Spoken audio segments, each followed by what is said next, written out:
Começa agora o Sessão TST. Você vai acompanhar os principais momentos da Sessão 2 de dissídios individuais do Tribunal Superior do Trabalho.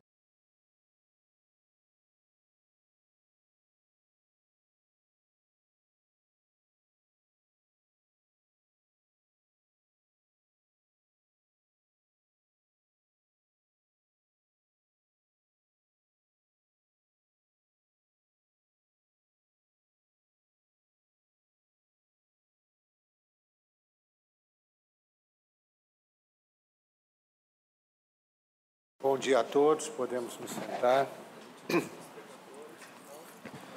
Invocando a proteção de Deus para os nossos trabalhos desta manhã, eu declaro aberta a 21ª sessão ordinária da SDI 2 do Tribunal Superior do Trabalho do ano 2017.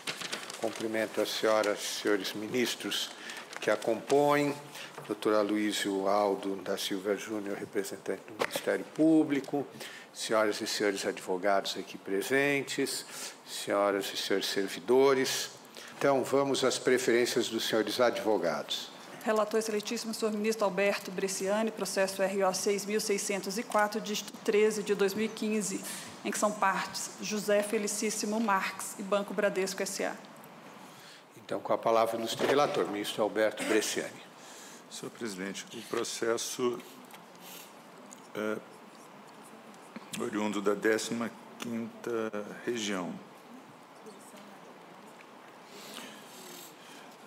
Na hipótese, a Corte de Origem pronunciou a decadência e, efetivamente, o trânsito em julgado da decisão rescindendo ocorreu em 23 de agosto de 2013, sendo que a ação rescisória foi ajuizada em 1º de setembro de 2015, o que revela a inobservância do prazo do artigo 495 do CPC de 73, regente da hipótese. Por isso, a minha proposta no sentido de negar provimento ao recurso ordinário. Perfeito. Doutora Pellegrina, a decisão lhe é favorável? Fazemos apenas o registro da presença? Sim, senhor presidente. Apenas me permito cumprimentá-lo e todos os demais e sinto-me muito honrada de estar diante dessa colenda corte, como sempre. Muito obrigada. Ficamos felizes em recebê-la aqui. Muito obrigada. Então, feito o registro da presença, pergunto se há alguma divergência. Não havendo-se, nos temos o voto do relator. Vamos ao próximo. Relator excelentíssimo, senhor ministro Douglas Alencar Rodrigues, processo RO 4.372, dígito 25 de 2014, em que são partes Itaú Unibanco S.A. e outra, e Márcia Patrícia de Oliveira. Então, com a palavra, ilustre relator, ministro Douglas Alencar Rodrigues. Presidente, senhoras e senhores ministros, trata-se de recurso ordinário em ação rescisória, buscando a retificação do julgamento originário produzido no âmbito do egrégio 2º Tribunal Regional do Trabalho. A discussão proposta diz respeito à juridicidade da decisão passada em julgado, que impôs ao ora recorrente, aos recorrentes, a condenação aos chamados frutos da posse de má-fé, previstos no artigo 1216 do Código Civil. A Corte Regional julgou improcedente o pedido de corte rescisório, não reconhecendo a violação aos diversos dispositivos legais e constitucionais que foram indicados na petição inicial e, fundamentalmente, disse da ausência de pré-questionamento. Nós sabemos que o pré-questionamento é requisito para os recursos de natureza extraordinária, enquanto que na ação rescisória o que se pretende é que haja, na coisa julgada, a edição de tese acerca dos dispositivos que se reputam violados. E, com a vênia à Corte Regional, me parece que há, sim, de fato, enfrentamento da matéria à luz do artigo 5º, inciso do artigo 5º caput e ainda do próprio artigo 1216 do Código Civil. A matéria, senhor presidente, atualmente é objeto da súmula 445 desta Corte e, de tempos em tempos, essa subseção tem sido instada a examinar coisas julgadas com essa mesma condenação. Estou observando também que, ao tempo da formação da coisa julgada, nós já tínhamos a súmula 445 editada. E, por isso, com a vênia à Corte Regional, estou julgando procedente o pedido de corte rescisório E, em juízo rescisório, voto pela desconstituição parcial da sentença proferida na ação matriz, decretando a improcedência do pedido de ressarcimento de frutos que teriam sido indevidamente percebidos pela posse de má-fé. Arbitro custas, inverto ônus e as atribua à parte autora, que é isenta em face de se tratar de beneficiário da gratuidade da justiça. Honorários advocatícios são igualmente arbitrados em 10%, mas, como se trata de parte beneficiária da gratuidade da justiça, a exigibilidade da verba fica suspensa por 5 anos, prazo em que os beneficiários dos honorários poderão postular demonstrando a alteração do estado econômico da parte ré. É este o voto, presidente. Perfeito. Aqui também, doutor Fontinato, apenas o registro da presença, a decisão lhe é favorável. Pergunto se há alguma divergência. Não havendo, se decidir, nós temos voto relator. Obrigado, senhor presidente. Nada. Proposta de voto. Desejo ótimas sessões a vocês. Tá ótimo. Muito obrigado. Vamos ao próximo. Relatora excelentíssima senhora ministra Adelaide Miranda Arantes, processo RO 192, dígito 27 de 2016, em que são partes Paulo César Araújo Soares e Vale S.A. Então, com a palavra, a ilustre relatora ministra Adelaide Miranda Arantes. Senhor presidente, eu peço venha a Vossa Excelência para cumprimentar os alunos do Instituto Luterano de Ensino Superior de Itumbiara, que é a minha terra, estado de Goiás, né? Eu sou pontalinense, ali bem vizinho de Itumbiara, acompanhados pelo professor Jequiel. E colocar à disposição meu gabinete, caso o professor e os alunos tenham disponibilidade de visitar o gabinete. E pedir a Vossa Excelência também para explicar bem rápido que nós recebemos planilha dos votos de todos os colegas componentes da sessão, e, por isso, quando apregou que não tem divergência, nós votamos sem necessidade de colher os votos, isso porque nós já conhecemos o processo de cada colega através das planilhas que nós recebemos. Nesse processo, trata-se de mandado de segurança, acordo homologado, perda do objeto. Ocorre a perda do objeto do mandado de segurança que pretendia impugnar o ato que determinou a obrigação de fazer, quando superveniente a homologação do acordo, tendo em vista a ausência de interesse de agir. O meu voto é no sentido de conhecer do recurso ordinário, porém, no mérito, negar-lhe provimento. Esse é o meu voto, senhor presidente. Doutor Pedro, aqui também só o registro da presença de Vossa Senhoria, já que o voto lhe é favorável, pergunto se há alguma divergência. Não havendo, se decide, nós temos o voto da relatora. Vamos ao próximo. Relator excelentíssimo senhor ministro Douglas Alencar Rodrigues, processo RO 9.198, dígito 94 de 2014, em que são partes Madalena Nancy Rosa de Castro e espólio de Antônio José dos Santos. Então, com a palavra, ilustre relator, ministro Douglas Alencar Rodrigues. Senhor presidente, senhoras e senhores ministros, trata-se de recurso ordinário contra acórdão lavrado pelo TRT da 2ª Região, que julgou improcedente a pretensão rescisória deduzida pela senhora Madalena Nancy Rosa de Castro. A discussão proposta nos presentes autos diz respeito à configuração ou não de infração a diversos dispositivos legais e constitucionais que tutelam o bem de família. A parte diz que há violação ao princípio constitucional da dignidade da pessoa humana, aos artigos 6º da Constituição, 9º da Lei 10.741 de 2003, bem como a diversos preceitos da Lei 8.009 de 90. Argumenta ainda que o julgamento viola os artigos 5º, inciso 36 da Constituição e 467 do Código de Processo Civil de 73, em face da existência de julgamentos anteriores, já passados em julgado, nos quais foi reconhecida a impenhorabilidade do mesmo imóvel discutido nos presentes autos. Examinando a decisão matriz, nós observamos que formou-se ali a coisa julgada com a pronúncia da decadência do direito de manipular embargos de terceiro. Em síntese, não houve, na decisão rescindenda, qualquer edição de tese acerca da configuração do bem apreendido como sendo bem de família. E nós, uma vez mais, sabemos que a súmula 298 desta Corte exige, para a pesquisa da infração a preceitos constitucionais e legais, que tenha havido tese na coisa julgada a propósito dos dispositivos legais que são reputados como vulnerados. É por esse motivo, presidente, aplicando a súmula 298 desta Corte, item 1, que não me parece possível prover o recurso com a vênia do ilustre advogado. Estou votando pelo conhecimento, uma vez preenchidos os pressupostos recursais, e no mérito pelo desprovimento. Então, a ausência de pré-questionamento. Doutor Roberto.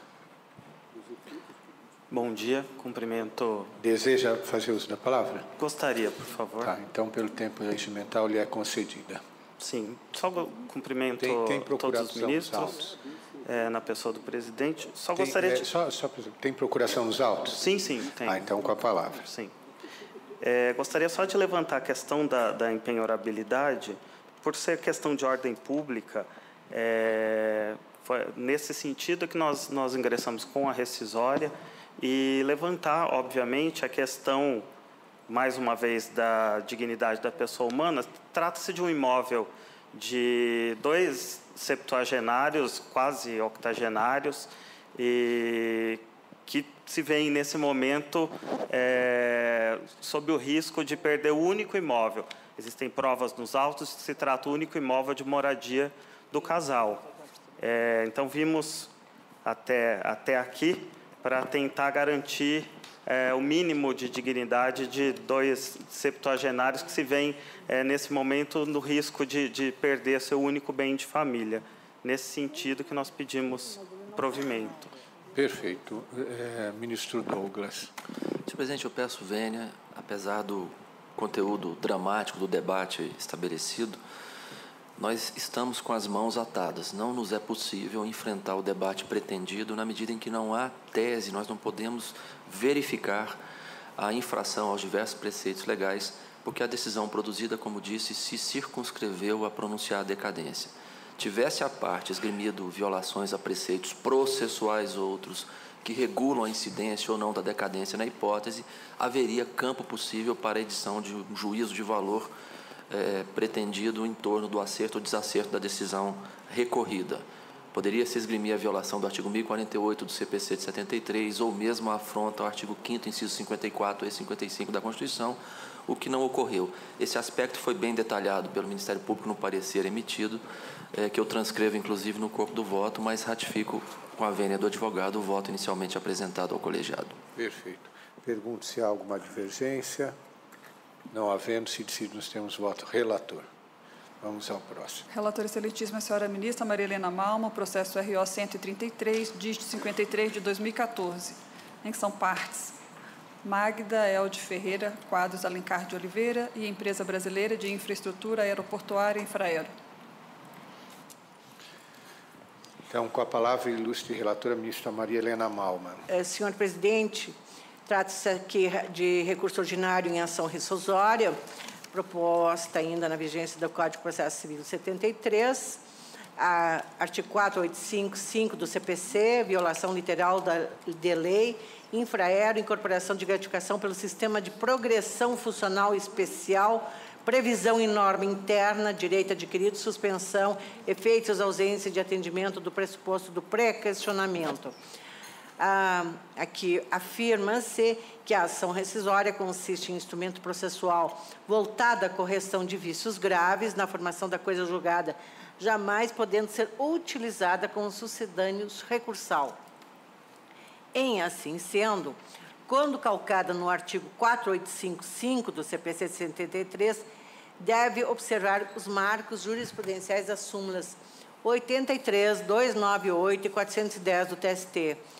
A diretriz contida nesses verbetes tem por escopo impedir que, com o ajuizamento da ação rescisória, a parte satisfeita com a coisa julgada inaugure nova fase recursal. No caso, não é possível constatar a alegada afronta aos artigos 5º, 36 e 7º, 6 da Constituição Federal e 468 da CLT, uma vez que não se verifica na sentença rescindenda a emissão de tese jurídica explícita acerca das matérias neles veiculados e debatidos na ação rescisória. Assim, para se concluir que uma decisão violou literalmente determinado dispositivo, é necessário que tenha se pronunciado sobre o seu conteúdo. Esse é o entendimento consubstanciado na súmula 298, item 1 do TST, em cujo óbice esbarra o pedido de rescisão. Senhor presidente, senhores ministros, meu voto é no sentido de conhecer do recurso ordinário, mas negar-lhe provimento. Perfeito. Doutor Pires, deseja fazer uso da palavra? Sim. Tem procuração nos autos? Tem procuração nos autos? Tem. Então, pelo tempo regimental, lhe é concedida. Senhor presidente, senhora relatora, senhores ministros, permissa vênia com relação a essa tese agora defendida, mas a ação rescindenda, ela, ao deixar de analisar o direito adquirido da empregada, ela realmente violou, né, os dispositivos citados na ação rescisória, tanto constitucional quanto infraconstitucional. A ação rescindenda faz alguns tópicos aqui com relação ao que ela veio decidir para poder julgar improcedente a ação. Diz a ação rescindenda: analisando o estatuto da empresa reclamada, percebe-se que o artigo 42 preceitua que a diretoria executiva fará publicar no Diário Oficial da União, depois de aprovado pelo ministro de Defesa, o plano de salários, benefícios e vantagens e quaisquer outras parcelas que compõem a remuneração de seus empregados. Assim, apura-se que a publicação sobre tais matérias apenas poderia ocorrer mediante a aprovação do ministro de Estado da Defesa. Ressalte-se, ainda continuando a sentença, que a reclamada figura-se empresa pública inserida no âmbito da administração pública indireta, submetendo-se aos princípios constitucionais do artigo 37, caput. Continua a sentença. Neste interim, considerando o princípio da legalidade em seu sentido amplo, resta patente que há ilegalidade na concessão de benefícios e ou vantagens aos empregados sem que a publicação da norma benéfica recebesse a devida autorização do ministro, uma vez que se trata de efetiva violação prevista no próprio Estatuto da entidade. O fato, no exercício de autotutela, pode a empresa pública promover a anulação dos atos considerados ilegais. Nesse sentido, a inteligência da súmula 473, que é transcrita. A administração pode anular seus próprios atos quando eivados de vício que o tornem ilegais, porque deles originam direitos ou revogá-los por motivo de conveniência ou oportunidade, respeitados os direitos adquiridos e ressalvada, em todos os casos, a apreciação judicial.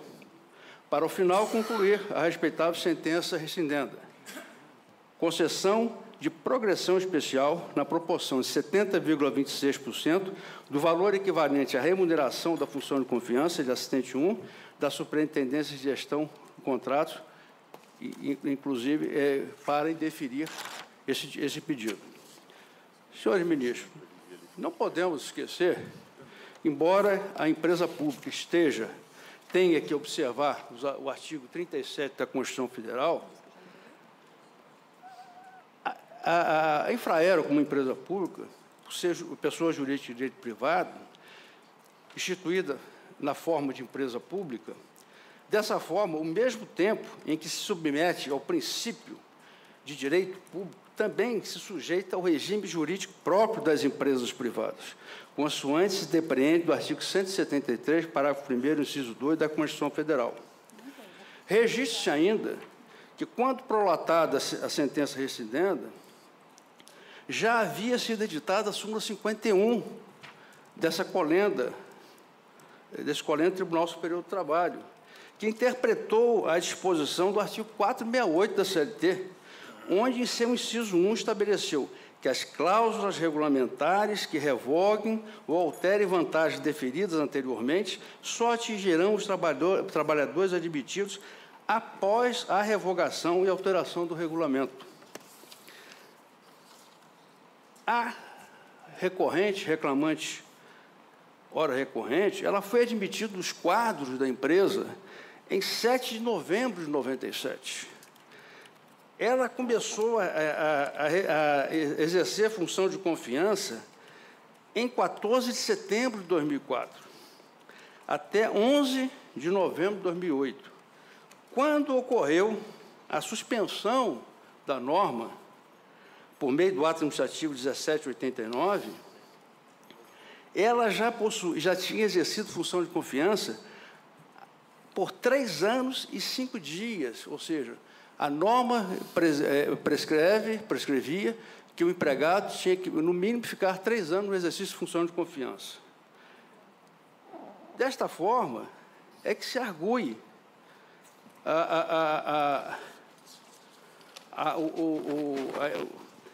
situação de que houve, na verdade, aqui, uma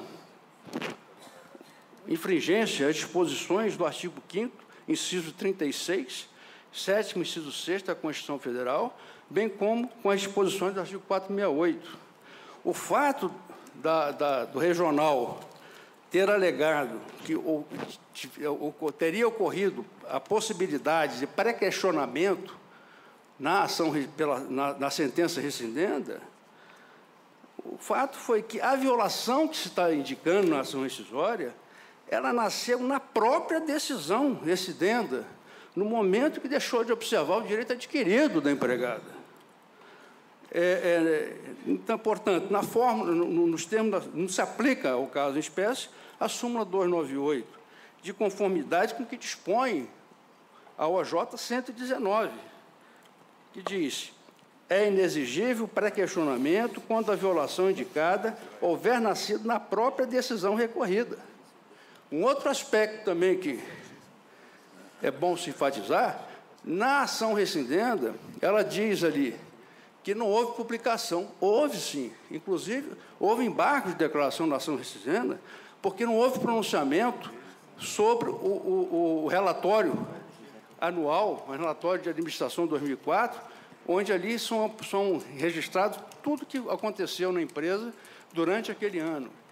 Esse relatório, inclusive, foi aprovado pelo ministro do Estado de Defesa. Então, o ministro do Estado de Defesa, ele não deixou, ele aprovou.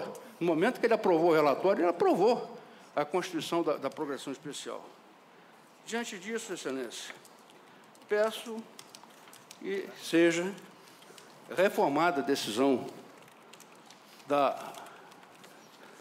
do regional, nesse sentido, e seja dado provimento à ação rescisória. Muito obrigado. Perfeito. Com a palavra, a ministra Malma. Senhor presidente, de fato, discute-se nos autos efeitos sobre o contrato de trabalho, da suspensão do pagamento da incorporação de gratificação prevista em norma interna da Infraero, tendo em vista a anulação do ato administrativo que instituiu o benefício sob o fundamento da não observância do requisito formal indispensável consistente na aprovação do Ministro da Defesa.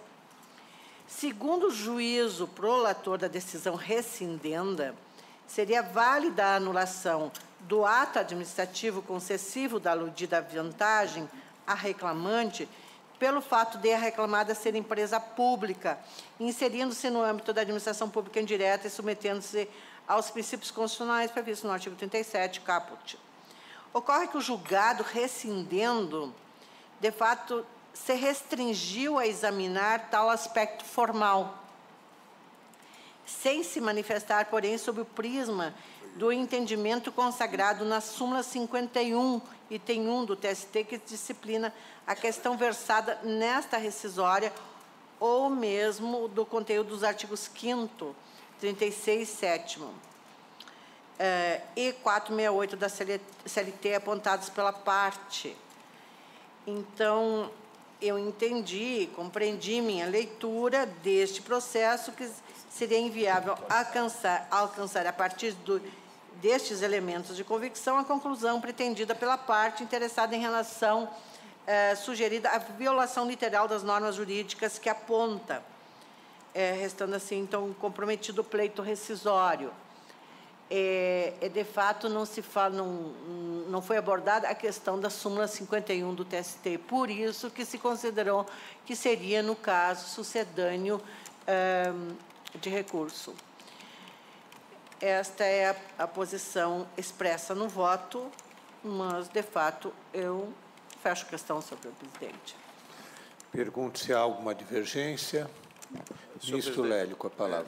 Não se trata de divergência, apenas para justificar o meu voto no sentido de acompanhar integralmente a eminente relatora, porque, conquanto na petição inicial da reclamação trabalhista a matéria relativa ao direito adquirido tenha sido agitada, a sentença lastreou-se exclusivamente no aspecto da suposta nulidade da norma empresarial. Foram interpostos em base de declaração que não insistiram na questão do direito adquirido, né?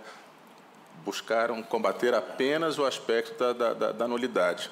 É de se exaltar que a sentença dos embaixos de declaração não foi trasladada integralmente, só o relatório, não é? O que nos impede, então, aferir de forma completa e adequada se teria havido ou não prequestionamento da matéria. Mas como ela não está versada nos embaixos de declaração interpostos pelo reclamante e a ação rescisória foi interposta anteriormente à edição do novo Código de Processo Civil, não há outro caminho a seguir senão o proposto pela eminente relatora, quem acompanha integralmente.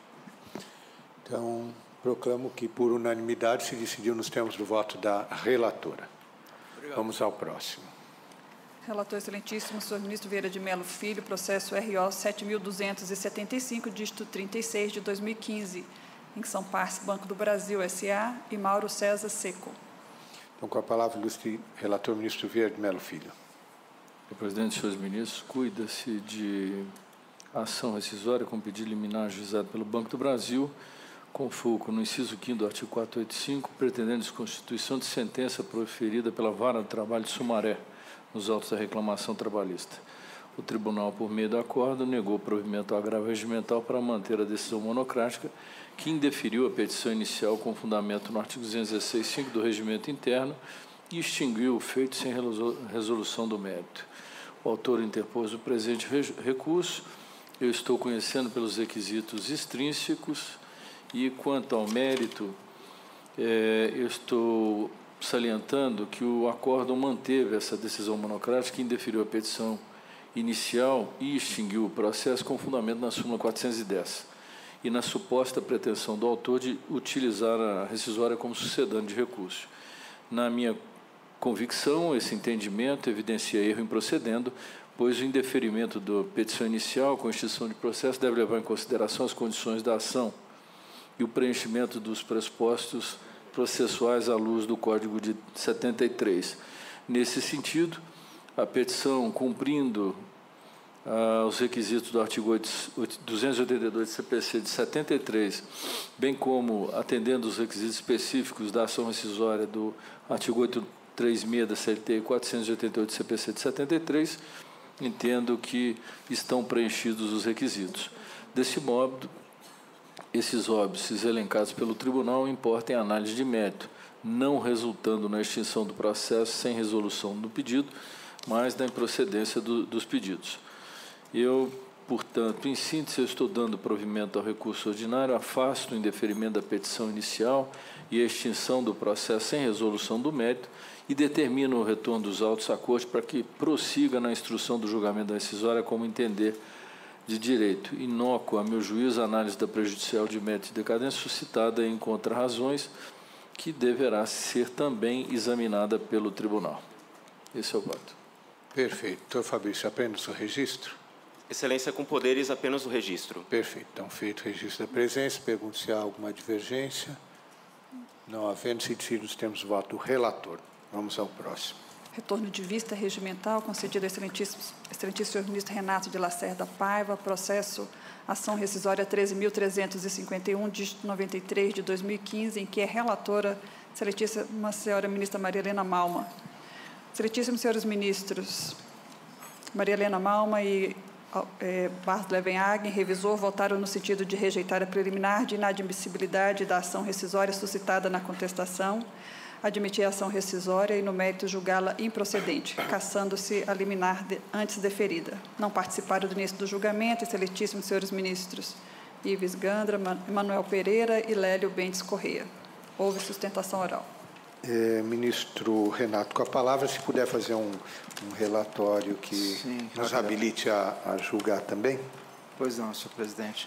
Na verdade, eu pedi vista porque se trata, na verdade, da aplicação da J270 à hipótese do BESC, matéria já definida pelo Supremo Tribunal Federal.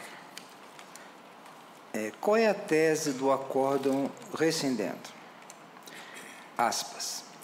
A tese do egrégio colegiado regional é no sentido de ser nula a quitação geral e restrita das verbas do contrato passada no termo de rescisão, seja sob a forma de transação ampla e genérica, seja sob a ótica de estarem discriminadas parcelas salariais do TRCT. Verifica-se, pois, que a decisão encontra-se em consonância com os termos da súmula 330 do TST, não havendo que se falar em quitação integral do contrato de trabalho. De resto, também não demonstrada alegada contrariedade ao J270 da STI, na medida em que o julgado também se afina com a jurisprudência desta Corte, não havendo se falar em exame de dissenso jurisprudencial nesta Corte, óbice da súmula 333. E os arestos estão superados, recurso de vista não conhecido. E a ação rescisória vem por afronta ao artigo 7º, 26 da Constituição Federal. Eu verifico, nesse caso específico, que a questão da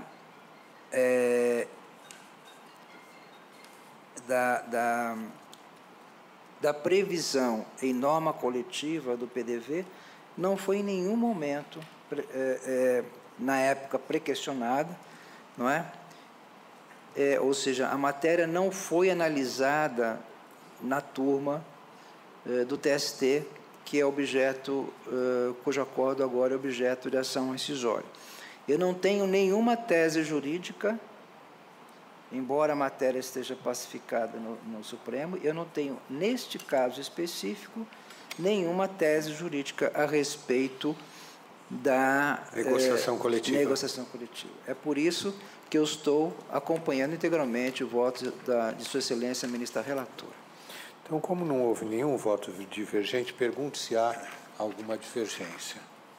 Não havendo, então, se nós temos o voto da relatora, ministra Malma, por unanimidade. Junto o voto convergente, senhor presidente. Conjuntada de voto convergente do ministro Renato de Lacerda Paiva. Vamos ao próximo. Relator excelentíssimo senhor ministro Douglas Alencar Rodrigues, processo EDRO 1151, dígito 71 de 2011, em que são partes Centrais Elétricas do Pará, S.A., e Sindicato dos Trabalhadores nas Indústrias Urbanas do Estado do Pará. Com a palavra, o relator, ministro Douglas. Senhor presidente, senhoras e senhores ministros, este é aquele caso que gerou um intenso debate aqui no colegiado em relação ao acerto da decisão rescindenda, que teria confirmado decisão monocrática proferida em execução, excluindo do título judicial do conjunto de trabalhadores beneficiados pela coisa julgada um grupo de pessoas que não eram sindicalizados, não foram compreendidos como alcançados pela conciliação firmada numa ação coletiva conduzida pelo Sindicato dos Trabalhadores nas Indústrias Urbanas do Estado do Pará. Os valores históricos são expressivos. O total da transação importou em 370 milhões de reais, se eu não estou enganado, além dos honorários advocatícios de 94 milhões e 500 mil reais. Houve sustentação oral das duas partes, que se degladiaram com muita elegância, mas a ilustre advogada que nesse instante ocupa a tribuna denunciou a prática de atos antiéticos, requereu a expedição de ofício à OAB, e este é um dos temas que é suscitado nos embargos opostos pela CELPA, as Centrais Elétricas do Pará. Esclareço, senhor presidente, que nós estamos sempre acelerando os julgamentos e, por vezes, nos esquecemos ou nos omitimos de anunciar o conhecimento dos recursos porque preenchidos os pressupostos legais. Os dois embargos foram opostos, estão regulares, pressupostos atendidos, estou votando pelo conhecimento. Em relação aos embargos da CELPA, voto pelo conhecimento e provimento. Esclareço que, de fato, há um erro no acordo embargado no que concerne ao capítulo da discussão centrada na possibilidade de admissão ou não de novos assistentes litisconsorciais. A eminente relatora originária, a ministra Malman, votara no sentido de prover o recurso, mas a douta maioria entendeu que seria a hipótese de desprovimento. Então, estou retificando o voto, corrigindo o equívoco que foi suscitado nos declaratórios da CELPA. Ainda questiona a CELPA a necessidade de inclusão no acórdão de que a expedição de ofício à OAB para apuração de eventual conduta antiética cometida pelo advogado dos trabalhadores, né, que igualmente embargaram declaração, foi por ela requerida. Na verdade, houve esse requerimento, eu estou transcrevendo no corpo do voto o teor das afirmações produzidas na sustentação oral, mas esclareço que nós determinamos a expedição de ofício, que essa medida constitui ato de ofício, uma vez verificada a existência de condutas que, em tese, possam se qualificar como violadoras do conjunto de deveres éticos previstos no Código de Ética da Advocacia. Então, estou votando pelo conhecimento e provimento dos declaratórios da CELPA, retificando a questão relativa ao desprovimento do recurso no que diz respeito à inclusão de novos litisconsortes, assistentes litisconsorciais, e prestando esclarecimentos naquilo que diz respeito ao procedimento adotado para a expedição de ofício à Ordem dos Advogados do Brasil. Em relação aos embargos dos autores, a matéria é de fato inusitada, presidente.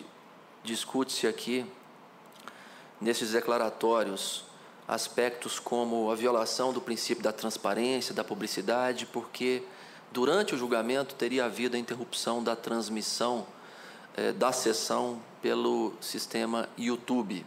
É um questionamento absolutamente inusitado que eu refuto, não apenas porque o advogado dos trabalhadores estava aqui presente, defendeu as suas posições, acompanhou integralmente o julgamento, como também pela circunstância de que não há lei que obrigue a transmissão online, ao vivo, dos julgamentos que são aqui produzidos. Esclareço também que a publicidade e a transparência são atendidas na medida em que as pautas são previamente divulgadas.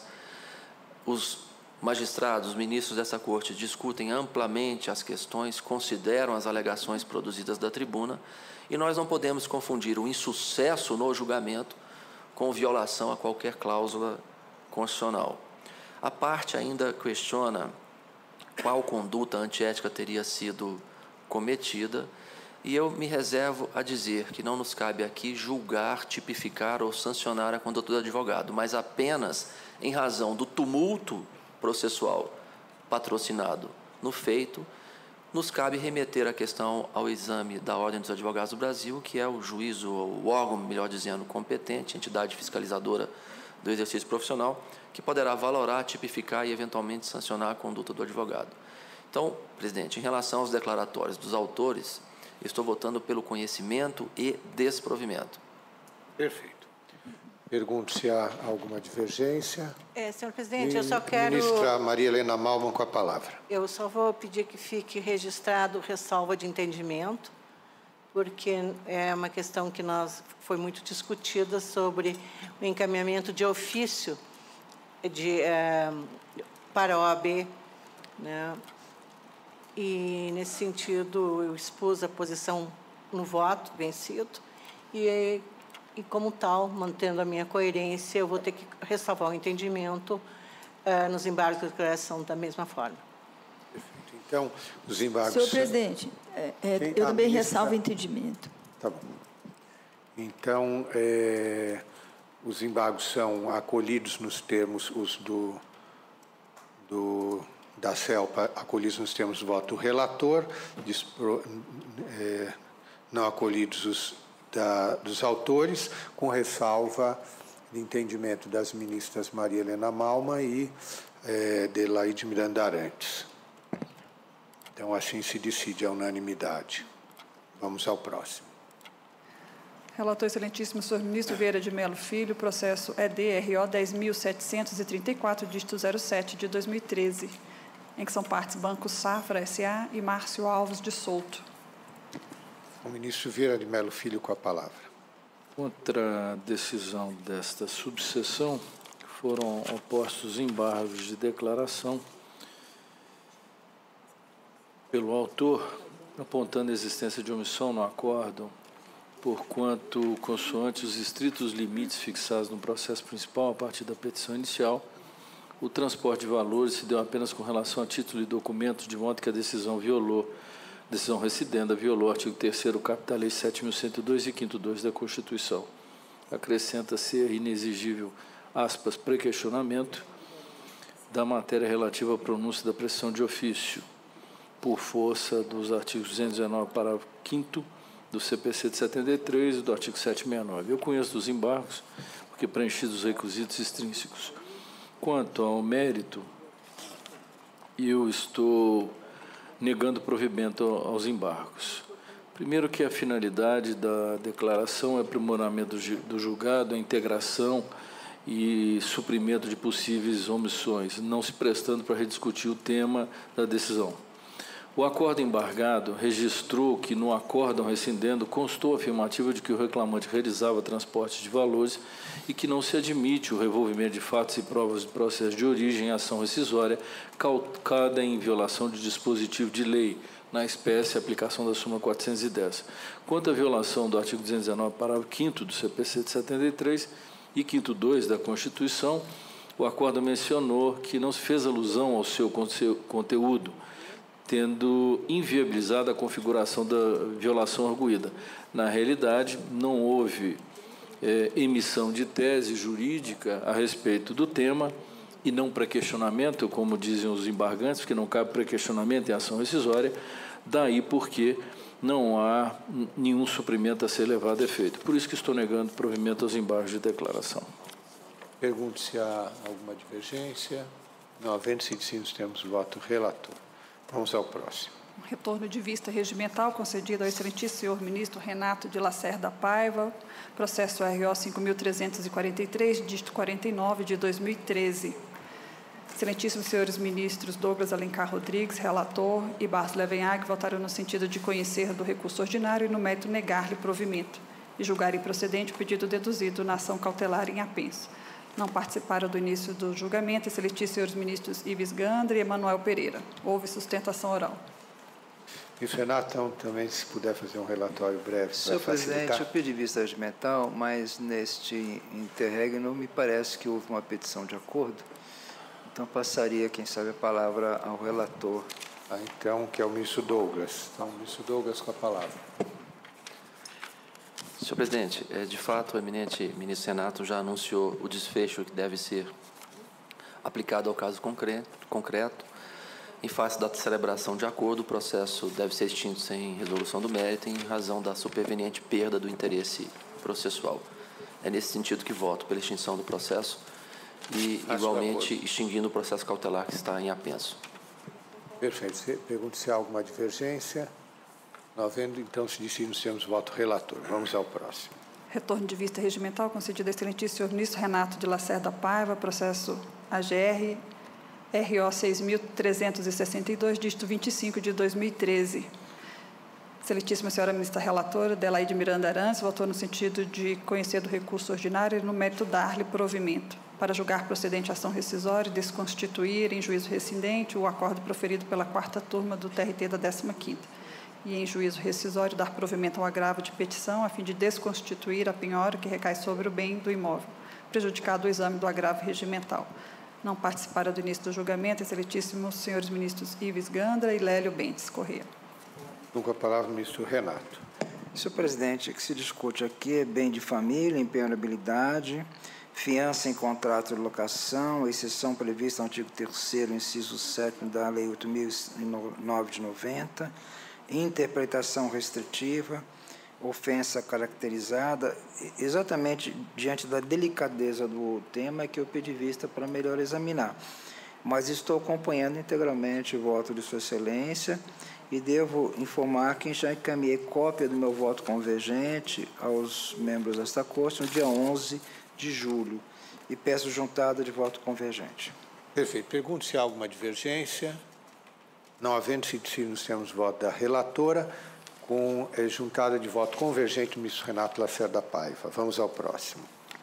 Retorno de vista regimental, concedido ao excelentíssimo senhor ministro Lélio Bentes Corrêa, processo RO 10.018, dígito 82 de 2013, em que é relatora excelentíssima senhora ministra Maria Helena Malma, que votou no sentido de conhecer dos recursos ordinários e dar-lhes provimento para acolher a preliminar de ilegitimidade passiva dos recorrentes e extinguir o processo sem a resolução do mérito, prejudicada a análise dos demais temas dos apelos. Não participou do início do julgamento, excelentíssimo senhor ministro Renato de Lacerda Paiva. Então, ministro Lélio, com a palavra. Senhor presidente, senhoras ministras, senhores ministros, pedi vista regimental deste feito, pelo inusitado da situação, embora esta SDI 2 já tenha debatido a exaustão o tema e fixado o seu entendimento. A eminente relatora propugna o acolhimento da preliminar de ilegitimidade passiva dos recorrentes, extinguindo processos sem resolução do mérito em relação a eles. Trata-se daquela hipótese em que restou demonstrado no processo que os advogados, por meio ardiloso e fraudulento, ajuizaram reclamação trabalhista sem conhecimento do reclamante, falsificando o instrumento procuratório e em conluio com o preposto da empresa. E o resultado desse simulacro de processo foi, obviamente, utilizado em proveito dos agentes, sem que o reclamante tivesse sequer conhecimento da situação.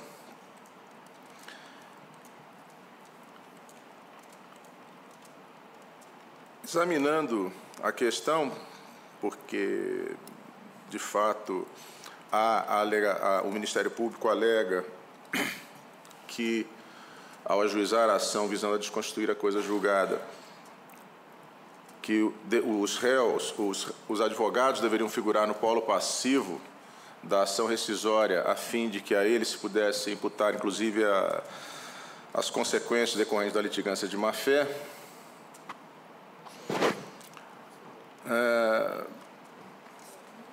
Concluí que, em verdade, estamos diante de sentença inexistente, tendo em vista que a relação processual sequer chegou a se formar, na medida em que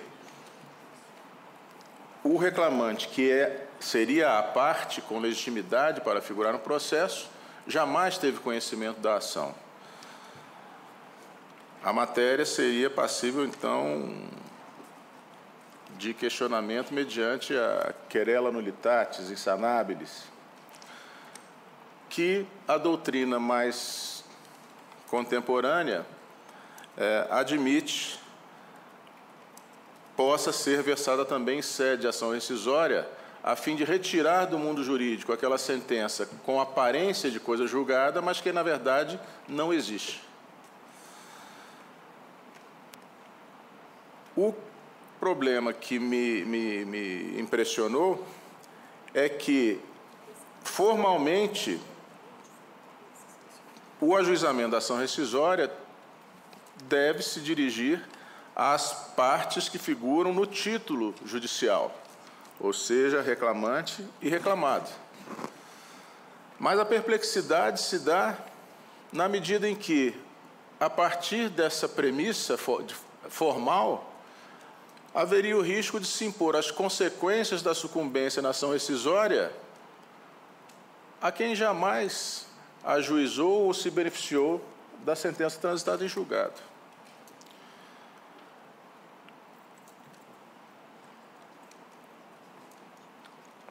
Considerando que os agentes do ato nulo, que provocaram o ato nulo, são os advogados e o preposto da empresa, e que a empresa responde objetivamente pelos atos de seus prepostos, não vejo grande dificuldade em ter a reclamada no polo passivo da ação rescisória. Mas o reclamante não. O reclamante, na verdade, é terceiro em relação a essa pretensão deduzida.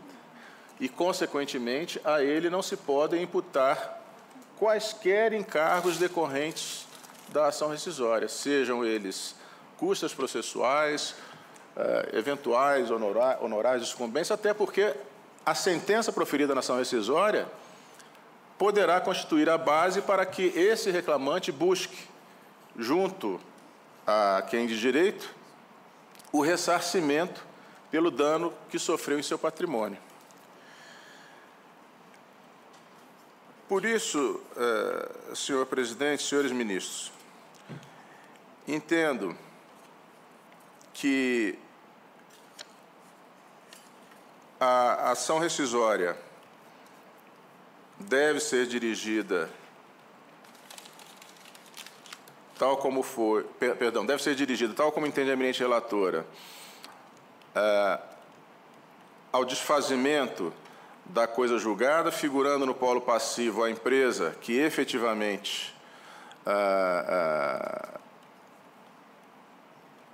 ainda que mediante o exercício infiel do mandato que outorgou a seu preposto, se fez representada, figurando o reclamante como terceiro. Mas não consegui encontrar um caminho processual, com a devida vênia dos ilustres pares que assim entendem, para trazer ao polo passivo da ação rescisória os advogados. Penso que a sua responsabilização deverá se dar na esfera administrativa, ético-disciplinar e criminal, seja pela produção de documento falso, seja pelo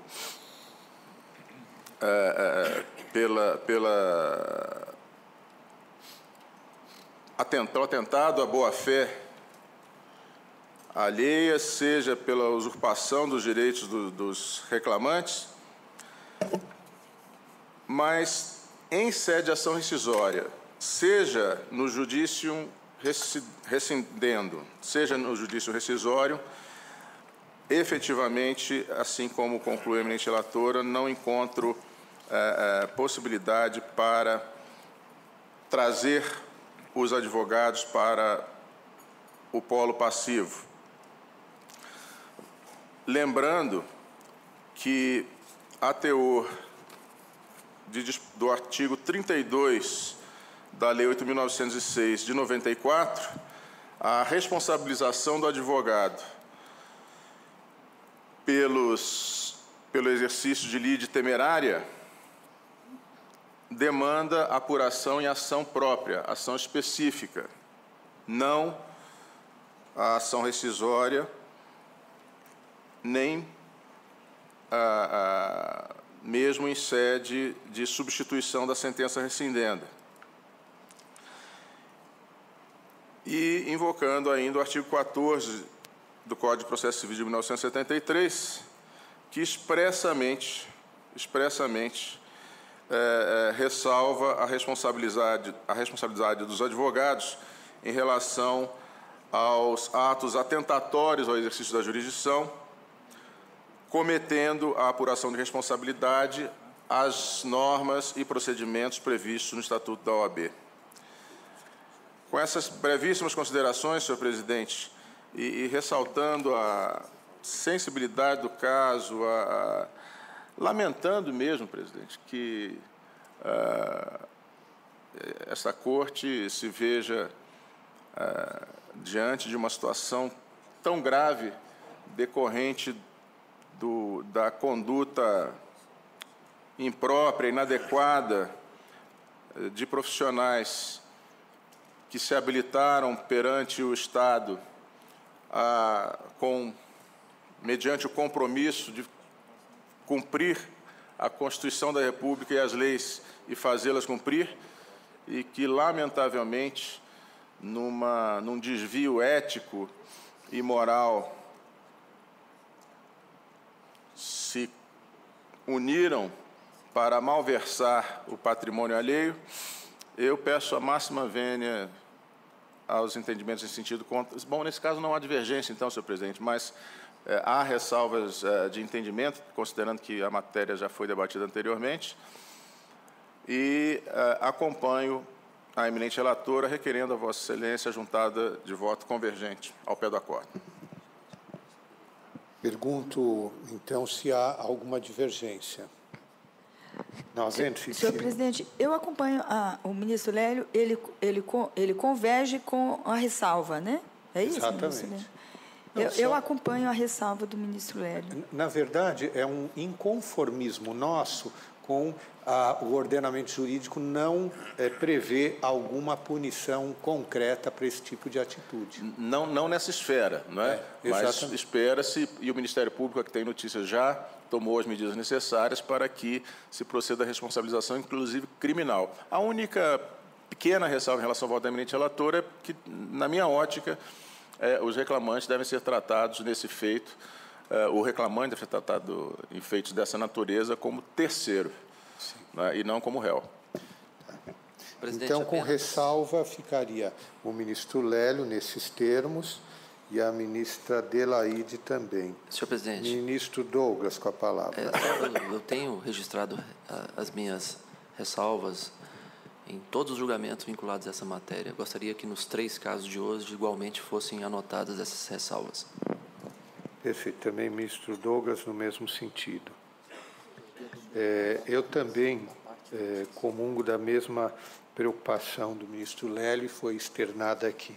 Nós temos tido até, inclusive no órgão especial, vários processos desse, não nesse sentido, mas com desvio ético do advogado. Nós notificamos a OAB e não temos tido um retorno do que foi feito. Inclusive, quando estive com o presidente do Conselho Federal, Cláudio Lamarck, e externei essa preocupação nossa. Então, vejo que também é preocupação de Sua Excelência. Então, eu proclamo que, por unanimidade, se decidiu nos termos do voto da relatora, com ressalvas do ministro Lélio, ministro Adelaide, ministro Douglas, ministro Ives. E com juntada de voto convergente do ministro Lélio. Então, olha, nós vamos julgar agora 2 processos que são a mesma matéria do anterior. Então, podemos aplicar o mesmo entendimento e resultado. Peço que seja apregoado. Pode ser, pode ser. Todos são da ministra Malman, com revisor ministro Lélio, as mesmas partes. Só varia um ou outro das partes. Pode apregoar. Retorno de vista do excelentíssimo senhor ministro Lélio Bentes Correia, processos RO 10.024, dígito 89 de 2013, e o processo RO 10.049, dígito 05 de 2013. Relatora excelentíssima senhora ministra Maria Helena Malman. Então, esses também são a questão da colusão, a questão do advogado ter usado o nome do reclamante para propor a ação. Então, eu vou... Deixa eu pegar só um período. Então, podemos proclamar que, por unanimidade, se decide nos termos do voto da relatora, com ressalvas de entendimento do ministro Lélio, ministro Adelaide, ministro Douglas, ministro Ives, nos termos formulados pelo ministro Lélio.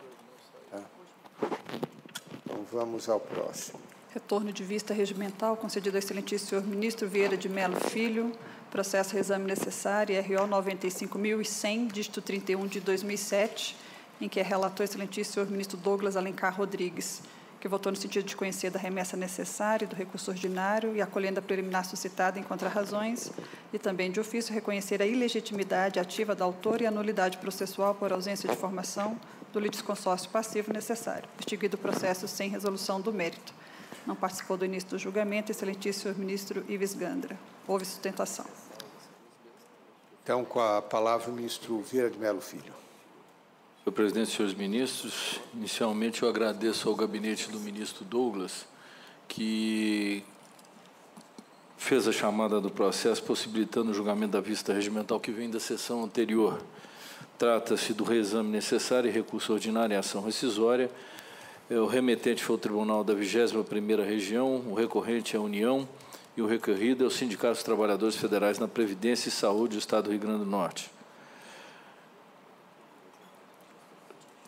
Acho que todos os colegas se lembram da discussão na semana passada, inclusive das sustentações orais.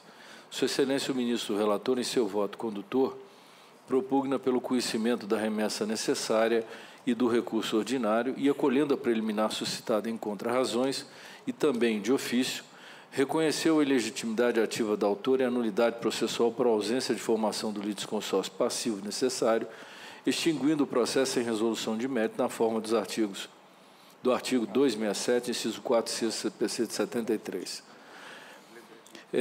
Em que pese o sempre brilhante voto do eminente relator, apenas alguns comentários no que tange a ilegitimidade ativa de causa da União, à luz do artigo 5º da Lei 9469/97, é que eu trago à lune. Ressalto por primeiro, e como também registrado no voto condutor, que os artigos 487.2 do CPC de 73, 967 CPC de 2015, prevêem expressamente a legitimidade ativa do terceiro juridicamente interessado para a proposição da ação rescisória, o que não ocorre no presente caso em que a União não participou da lide principal, que se trata de ação trabalhista juizada pelo Sindicato dos Trabalhadores Federais na Previdência e Saúde do Estado do Rio Grande do Norte, contra o INSS, postulando diferenças salariais do reajuste do abono previsto no PCCS a partir de outubro de 87 e reflexos pecuniários, bem como a incorporação da referida verba aos salários dos substituídos. Na lição de Ponte de Miranda, podem intervir na ação rescisória o terceiro com interesse jurídico no resultado. Confira-se a propósito, quando, em escolha do eminente jurista, diz que pode também intentá-la intervir ao lado do réu os terceiros com interesse no resultado, digamos, interesse jurídico. É a tal interesse que se referiam às ordenações filipinas, livro 3, título 81 e parágrafo, onde se diz, aspas, posto que a sentença não aproveita, nem impede mais que as pessoas, entre que é dada, poderá, porém, dela apelar não somente cada um dos litigantes, que dela se sentir agravado, mas ainda qualquer outro a que o feito possa tocar e lhe da sentença possa vir algum prejuízo. No Regulamento 737, 25 de novembro de 1850, artigo 738, tinha o mesmo sentido a referência de terceiro prejudicado. De fato, como consignado no referido voto, a União, aspas, não possui interesse jurídico na demanda porque o julgamento proferido na ação originária não produz repercussão jurídica no vínculo que mantém com o INSS. Por outro lado, a teor da jurisprudência dessa subseção, o interesse meramente econômico não legitima o terceiro a pleitear a desconstituição do julgado transitado em julgado. Ultrapassadas essas questões, resta analisar a possibilidade de intervenção da União em causas que possam ter reflexos, ainda que indiretos, de natureza econômica, independente da demonstração de interesse jurídico, conforme preceitua o artigo 5º do parágrafo único da Lei 94/69/97. O artigo em questão, que trata da intervenção anômala da União, não autoriza a ingressar com ação rescisória pautada tão somente no interesse econômico.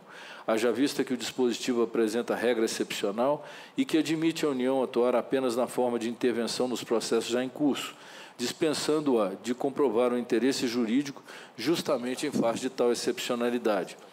Nesse sentido, colho alguns precedentes do colendo STJ, em que se admite a intervenção da União nos termos do artigo 5º da lavra da ministra Eliana Calmon, no AG Agravo Regimental no RESP 1187-243, da segunda turma, em que se salienta que a jurisprudência consolidada da Corte, com arrimo no artigo 5º da referida lei, admite a intervenção da União Federal como assistente de social, quando presente ao menos interesse econômico no feito. De igual modo, o RESP da lavra do ministro José Delgado, de número ERESP 566-860, São Paulo, e também do falecido ministro Teori Zavascki, no ERESP 589-560, São Paulo.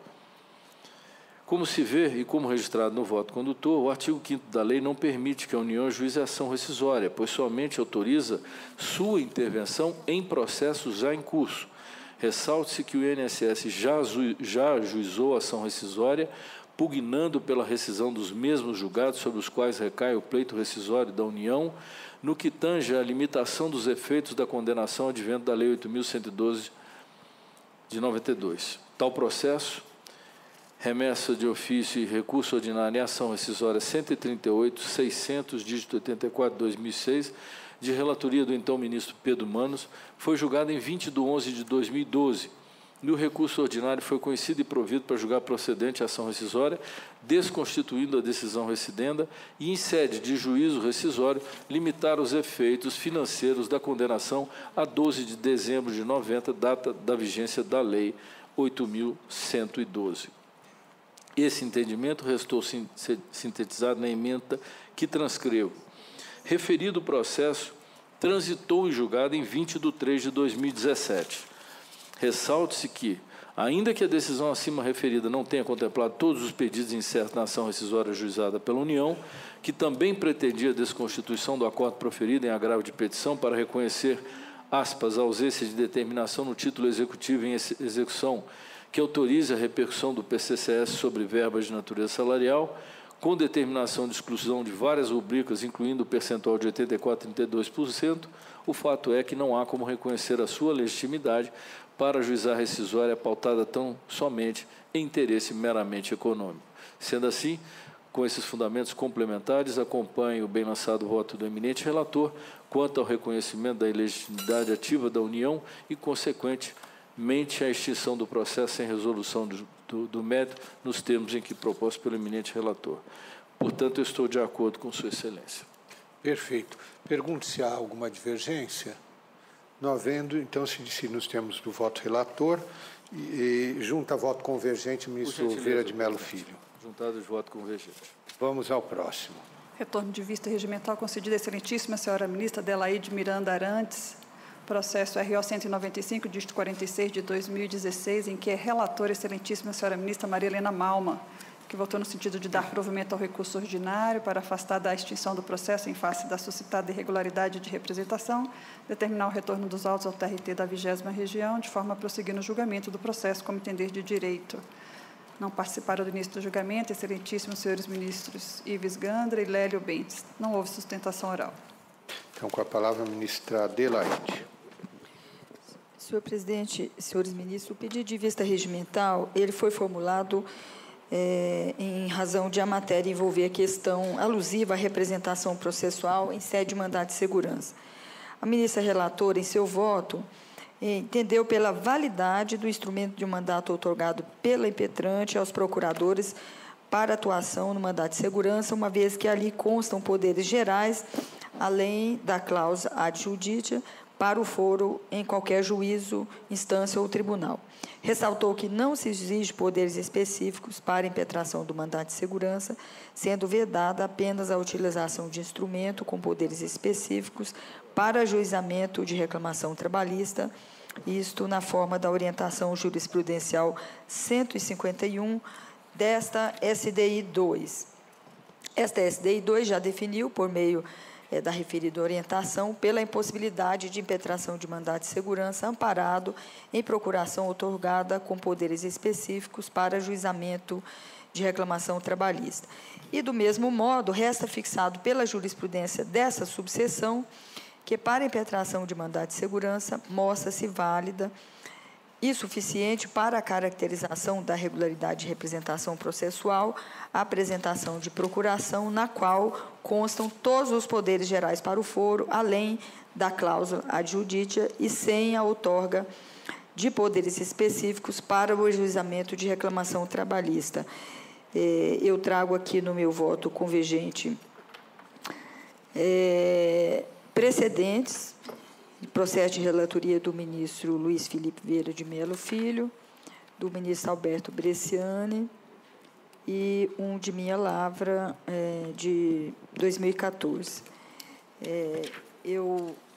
Em suma, senhor presidente, eu convijo com o entendimento apresentado pela ministra relatora, que conhece do recurso ordinário e no mérito dá provimento para afastar da extinção do processo, em face de irregularidade de representação, determinar o retorno dos autos ao Tribunal Regional, a fim de que prossiga no julgamento como entender de direito. É o meu voto convergente, que eu peço a Vossa Excelência a juntar. Perfeito. Pergunto se há alguma divergência.